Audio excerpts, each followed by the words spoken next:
Assalamualaikum teman aslam, jumpa lagi bersama saya Adim dan masih tetap membahas seputar gangguan asam lambung, GERD, anxiety, psikosomatik.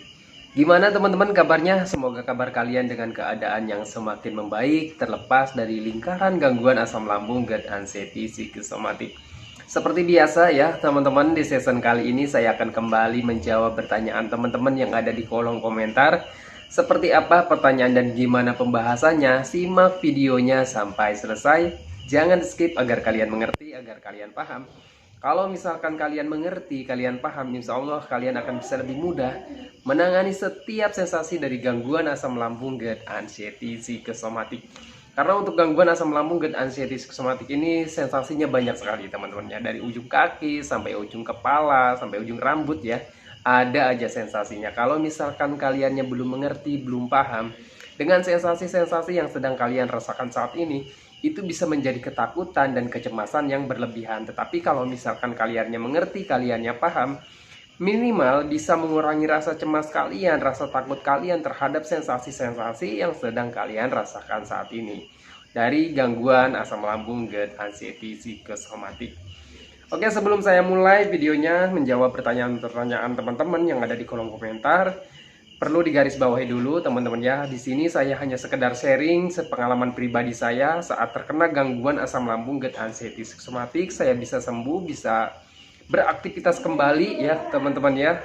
Pokoknya saya sudah sehat berkat menerapkan metode-metode yang akan saya bahas di video ini gitu teman-teman. Dan buat teman-teman yang baru bergabung, seandainya kalian mau bertanya tentang seputaran gangguan asam lambung dan anxiety psikosomatik, silahkan kalian simak dulu video-video saya yang terdahulu, karena saya itu sudah banyak sekali teman-teman ya upload video tentang seputaran gangguan asam lambung dan anxiety psikosomatik dari berbagai macam sensasi dan gimana cara menangani setiap sensasi yang hadir. Video-videonya sudah ada, silahkan saja kalian simak saja teman-teman ya. Sesuaikan saja videonya dengan apa yang sedang kalian rasakan saat ini, karena gangguan asam lambung itu kan sensasinya banyak teman-teman ya. Kalian silahkan aja cek video saya, klik saja profil saya, klik bagian videonya ataupun klik bagian realnya ya. Di situ sudah banyak sekali, scroll saja sampai ke bawah teman-temannya. Sesuaikan videonya dengan sensasi yang sedang kalian rasakan ya.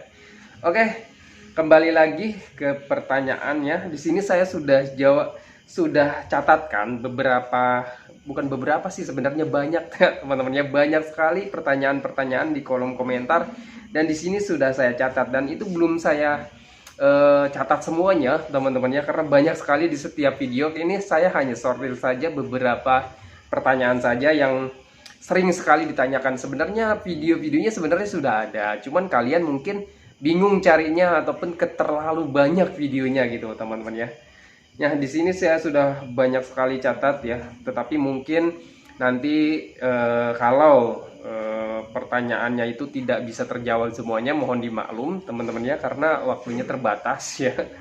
Karena kalau misalkan videonya kepanjangan, biasalah HP saya itu suka ngeblank teman-teman ya. Oke, pertanyaan pertama ya. Bang, kenapa kalau kena dingin atau ruangan ber-AC, dada suka nggak nyaman?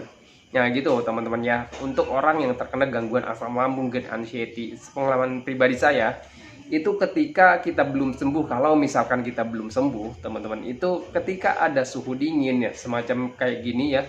Sekarang kan musim hujan, musim dingin gitu teman-teman. Itu biasanya orang yang terkena gangguan asam lambung, GERD, anxiety, psikosomatik itu ketika sudah nyaman, itu kalau misalkan suhu dingin kayak gini, itu kambuh teman-teman ya. Itu pasti banyak muncul sensasi ya, termasuk salah satunya di bagian dada nggak nyaman. Kenapa bisa seperti itu? Karena pengalaman saya, menurut saya ya, itu asam lambung kalau misalkan belum sembuh total ya, kena suhu dingin, itu pasti sensitif teman-teman ya. Untuk orang yang terkena gangguan asam lambung, GERD, anxiety, psikosomatik itu kalau misalkan musim dingin itu biasanya kambuh. Dan karena kenapa? Sebenarnya bukan asam lambungnya sih yang sensitif teman-teman ya, tetapi pikiran dan perasaannya yang sensitif. Kenapa saya katakan seperti itu? Karena dulu juga kita itu sering mengalami sensasi-sensasi gangguan asam lambung sebelum terkena anxiety psychosomatic disorder. Kenapa saya katakan seperti itu? Karena dulu juga memang pernah ketika kita kena hujan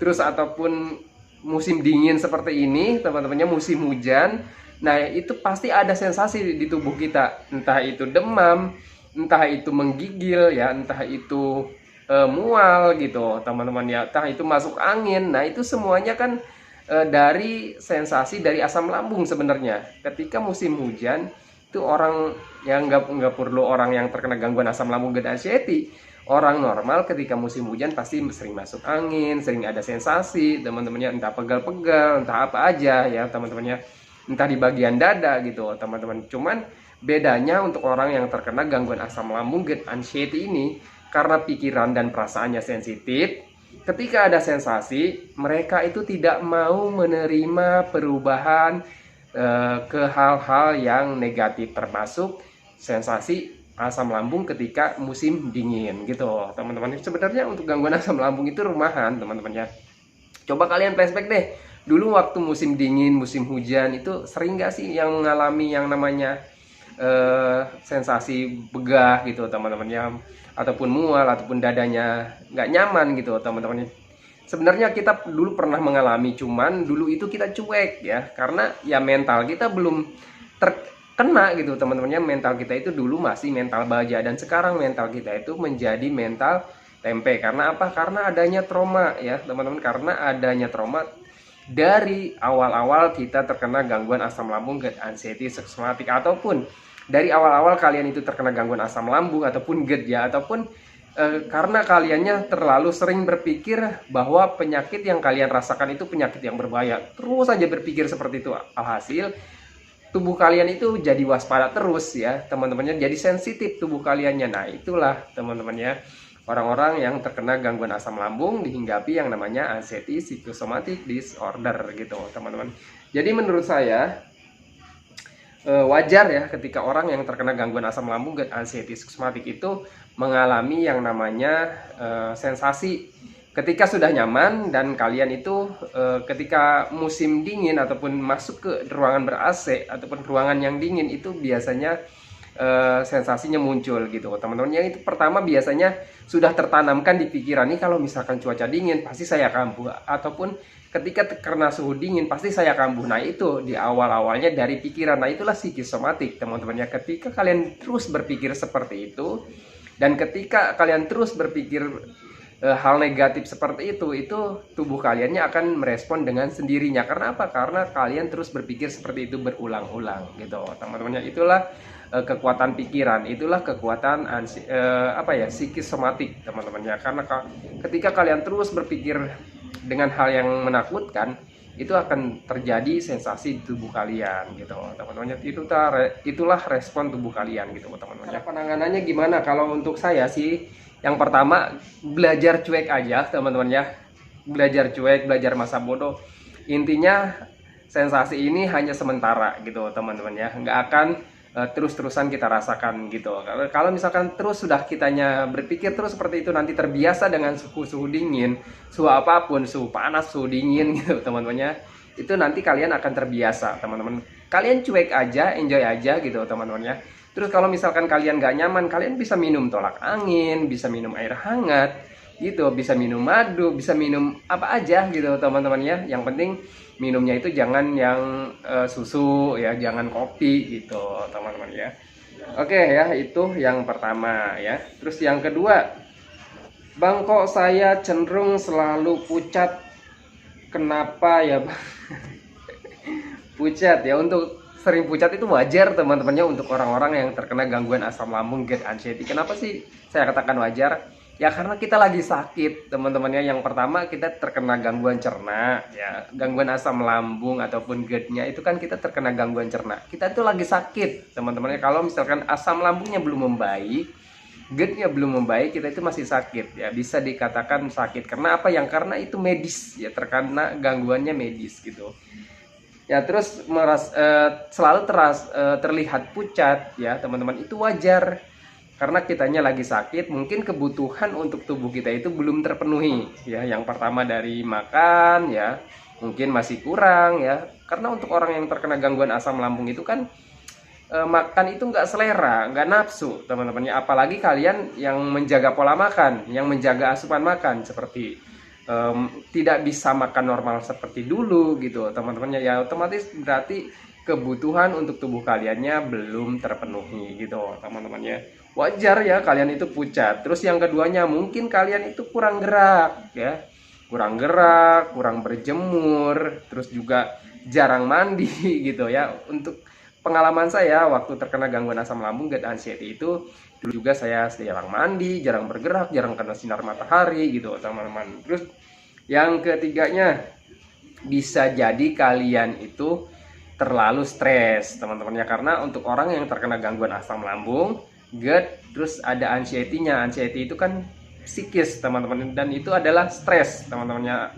Psikis itu bisa juga kita karena stres ya, karena kalau misalkan kalian stres ya, terlalu sering berpikir tentang penyakit, tentang sensasi, tentang penderitaan, hal-hal yang menakutkan, itu ya orang yang stres tegang teman-temannya, apa ya, mukanya itu ya pasti nggak fresh ya, orang banyak pikiran gimana mau fresh gitu teman-temannya. Itu juga ya. Terus juga kalau misalkan orang yang stres itu pasti kurang tidur. Nah coba kalian itu kurang tidur nggak ya, cukup apa enggak tidurnya gitu teman-teman. Kalau misalkan kalian tidurnya kurang ya pasti kalian mukanya juga pucat. Terus kalau misalkan kalian stres ya wajar mukanya pucat ya, karena kaliannya stres gitu teman-temannya. Terus gimana cara penanganannya Bang Adim ya? Kalau misalkan dari asam lambungnya, ya kalian sembuhkan dulu asam lambungnya, tangani dulu asam lambungnya, tangani dulu GERD-nya ya. Dengan cara apa? Ya yang pertama berobat.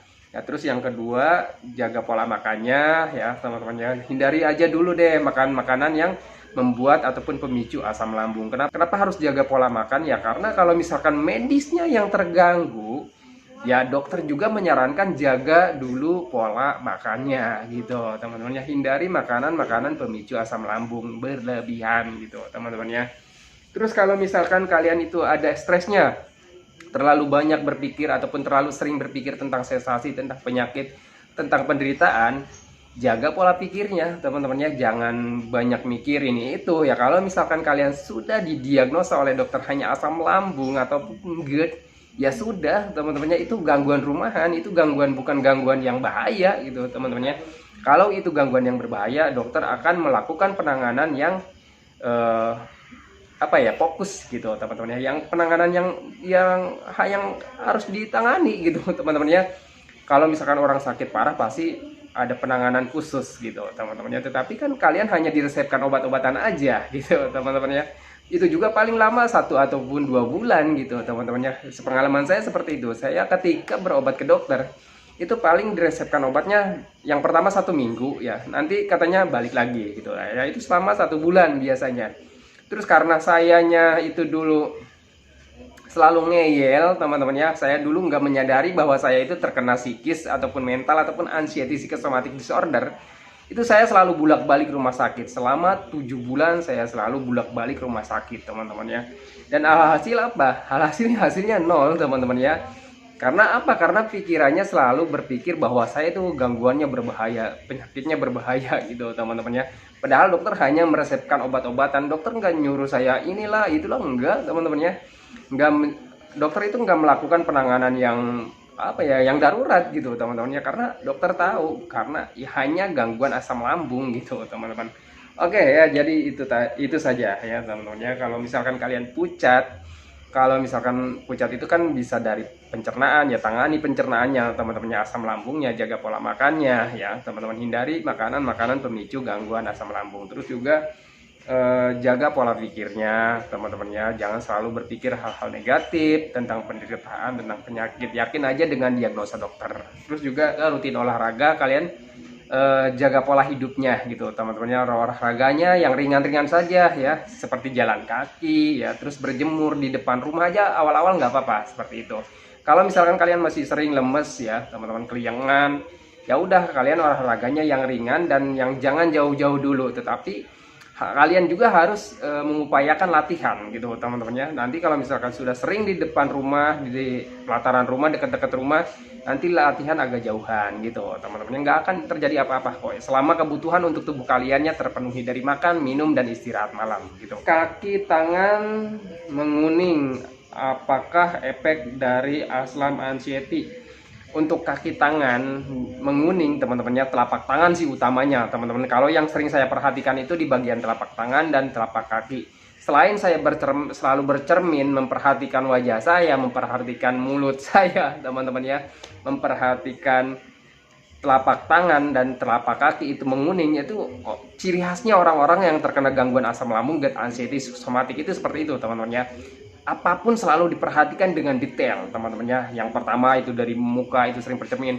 Kalau misalkan bercermin mukanya apa ya, pucet gitu teman-teman ya, itu pikirannya pasti traveling.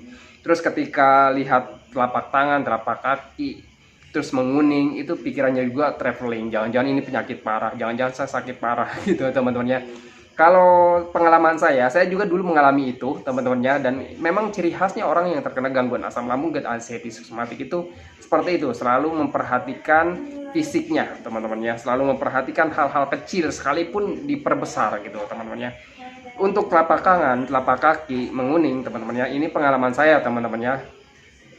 Ketika saya cek ke dokter ya teman-teman, itu kata dokternya nggak apa-apa, nggak ada, pokoknya diagnosa saya itu hanya terkena gangguan asam lambung, GERD, dan dispepsia teman-temannya. Kalau misalkan saya cek ke dokter seperti itu ya, intinya yang diagnosa saya itu setiap gonta-ganti rumah sakit, pindah-pindah rumah sakit itu pasti berbeda teman-teman ya. Yang sering didiagnosanya sih GERD teman-teman ya, yang sering didiagnosa setiap rumah sakit itu kalau nggak salah 4 atau 3 rumah sakit lah ya teman-teman ya, itu diagnosanya itu GERD gitu teman-temannya. Saya itu sudah melakukan berbagai pemeriksaan ya teman-teman, yang tidak saya lakukan itu hanya endoskopi saja teman-temannya, seperti pokoknya yang lain-lain lah, seperti ronsen, USG, terus cek darah, cek urin, itu pernah saya lakukan teman-teman ya. Terus kenapa telapak tangan menguning? Kalau menurut pengalaman saya sih karena gangguan pencernaan. Kenapa telapak tangan dan kaki itu menguning? Kenapa ada hubungannya dengan gangguan pencernaan? Karena mungkin saja nih kebutuhan untuk tubuh kita itu belum terpenuhi teman-teman ya. Yang pertama itu ya teman-teman ya, yang pertama kebutuhan untuk tubuh kita itu belum terpenuhi, dari makannya, dari minumnya, dari vitamin-vitaminnya teman-teman ya. Karena tubuh kita itu memerlukan banyak asupan vitamin, nutrisi, dan gizi. Mungkin saja kalian itu saat ini makannya masih sedikit, ataupun yang dikonsumsinya masih sedikit gitu teman-teman, ataupun ya ketika kalian sudah makan banyak, terus minumnya banyak, terus ragam makannya sudah banyak juga, mungkin saja karena pencernaannya ya belum sembuh total gitu teman-teman. Jadi serapan nutrisi, vitamin, gizi, nilai kebaikan dari makanan yang kita konsumsi itu belum bisa terserap sepenuhnya oleh pencernaan kita gitu teman-teman ya. Karena apa? Karena pencernaan kitanya sedang error, pencernaan kitanya sedang terganggu. Jadi wajar ya teman-temannya, telapak tangan kalian menguning, telapak kaki kalian menguning, mata kalian agak kekuningan, terus wajah kalian pucat gitu teman-temannya, wajar menurut saya ya teman-temannya. Kalau misalkan kalian sudah didiagnosa oleh dokter hanya gangguan asam ataupun GERD, nggak ada gangguan yang lain intinya gitu teman-temannya, ya udah yakin aja ini hanya gangguan asam lambung, ya berarti ini dampak-dampaknya gitu teman-temannya.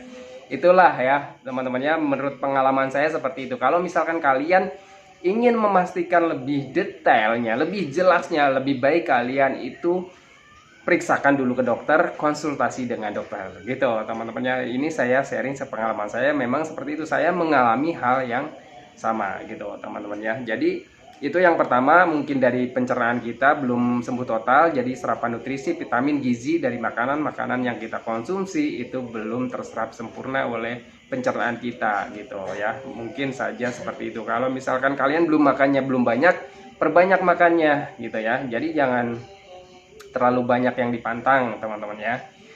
Terus kalau misalkan yang keduanya itu mungkin dari efek stres teman-teman ya. Jadi mungkin saja kalian itu terlalu stres ya, terlalu banyak pikiran ya, terlalu sering berpikir tentang penyakit, tentang sensasi, itu juga bisa mempengaruhi teman-teman ya, mempengaruhi telapak tangan kalian menguning. Kenapa? Karena kalau misalkan pencernaan kalinya sudah sembuh, misalkan sudah membaik gitu ya, sudah membaik, tetapi kalau misalkan kalian masih ada stresnya, dan ketika stres itu teman-teman bisa menguras energi kalian dengan cepat ya teman-teman ya. Jadi makanan yang kalian konsumsi energinya itu dikuras oleh stres ya. Jadi kebutuhan tubuh untuk kalian itu tetap aja nggak terpenuhi, walaupun kalian sudah makan banyak ragamnya gitu ya.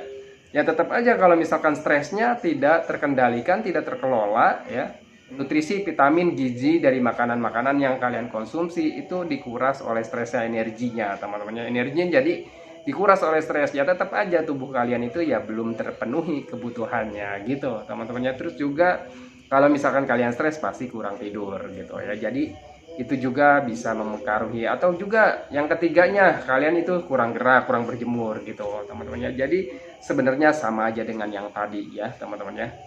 Jadi itu teman-temannya efek dari anxiety disorder ataupun dari gangguan cernanya, dari gangguan asam lambungnya gitu teman-temannya. Itu juga bisa mempengaruhi ya, sangat-sangat mempengaruhi sebenarnya teman-teman ya. Oke, pertanyaan selanjutnya, Bang, badan rasanya pada sakit semua. Untuk orang yang terkena gangguan asam lambung, GERD, anxiety psikosomatik, menurut sepengalaman pribadi saya teman-teman ya, saya juga sama dulu teman-temannya, badan saya itu sakit semua ya. Itu mungkin yang pertama karena gangguan asam lambung teman-temannya, itu juga bisa mempengaruhi ke tubuh kita ya. Terus juga yang kedua efek dari stres ya. Kalau misalkan stres teman-temannya, banyak pikiran, apalagi mikirnya itu ke hal-hal negatif tentang penyakit, tentang penderitaan, tentang ketakutan, itu otot tubuh kita itu menegang semuanya teman-teman ya. Kalau misalkan kitanya terlalu banyak mikir, mikirnya itu selalu ke hal-hal negatif, itu tubuh kita itu semuanya menegang. Dan kalau misalkan tubuh kita itu semuanya menegang otot-ototnya, ya itu rasanya seperti itu teman-temannya, rasanya itu ya sakit-sakit badan kita semua seperti ditusuk-tusuk gitu teman-temannya. Jadi menurut pengalaman saya teman-teman ya, jadi kalau misalkan kita itu stres ya, banyak pikiran teman-teman, itu pasti sakit badan ya, karena badan kita itu semuanya ototnya menegang gitu teman-teman. Terus gimana cara penanganannya ya? Jangan terlalu stres teman-teman ya. Mungkin saja juga kalian itu kurang bergerak, kurang berjemur gitu teman-teman ya, jadi sehingga tubuh kalian itu otot-ototnya menegang, jadi kurang gerak lah gitu teman-teman. Saya juga kalau misalkan kurang gerak gitu, kegiatannya di rumahnya itu hanya tiduran ya, duduk-duduk manis, rebahan, nonton TV, nonton HP, enggak, kurang gerak ya, pasti badannya akan sakit-sakit karena otot-ototnya tegang gitu teman-teman. Jadi ya kalian harus sering gerak ya, sering berjemur gitu kan, aktivitas aja teman-teman ya. Intinya aktivitas apapun lakukan saja. Sementara itu aja dulu yang bisa saya sampaikan kepada kalian teman-teman ya, dari pertanyaan-pertanyaan yang kalian tulis di kolom komentar. Jadi videonya hanya seperti itu saja. Semoga bisa menjawab pertanyaan kalian, semoga bisa membuat hati dan pikiran kalian itu lebih tenang gitu teman-teman. Karena apa? Karena saya juga pernah mengalami hal-hal serupa dan saya baik-baik saja gitu. Dan harus kalian flashback juga, sudah seberapa lama kalian mengalami sensasi gangguan asam lambung, GERD, anxiety psikosomatik. Ya ada yang mungkin 7 bulan ya, ada yang 1 tahun, ada yang 2 tahun, ada yang 4 tahun ya. Tetapi saat ini kalian itu kan masih baik-baik saja teman-teman ya. Dan itu jadi catatan dan jadi patokan buat kalian bahwa untuk gangguan asam lambung, GERD, anxiety psikosomatik ini tidak berbahaya. Kalau misalkan berbahaya, nggak sampai saat ini gitu teman-teman ya. Kalian masih bisa menghirup udara segar, dan alhamdulillah saya juga masih bisa menghirup udara segar gitu. Oke ya, saya akhiri videonya. Sebelum saya akhiri videonya, saya doakan buat teman-teman yang belum membaik dari gangguan asam lambung, GERD, anxiety psikosomatik, semoga kalian itu cepat membaik, cepat sembuh teman-teman ya, cepat kembali lagi keadaan kalian yang dulu, entah itu emosinya, kebahagiaannya, keceriaannya, canda tawanya. Pokoknya hari-hari kalian yang berwarna itu semoga cepat kembali lagi. Dan jangan lupa juga doakan saya agar saya itu tetap sehat, tetap kuat, tetap ceria, agar tetap bisa menemani kalian yang belum membaik dari gangguan asam lambung, GERD, anxiety psikosomatik. Oke teman-teman, saya akhiri videonya. Assalamualaikum warahmatullahi wabarakatuh.